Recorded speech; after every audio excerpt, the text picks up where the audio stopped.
Hi everyone, this is Emmy. My thumb is really painful today, so I'm not going to tape a new video.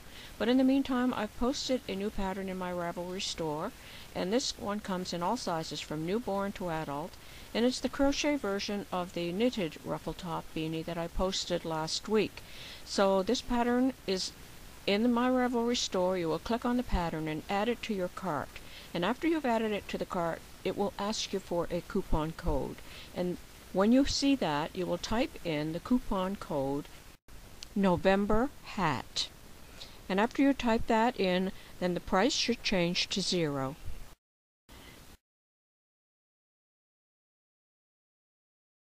I'm going to put the link below so you can go into my Ravelry store and download this free hat pattern.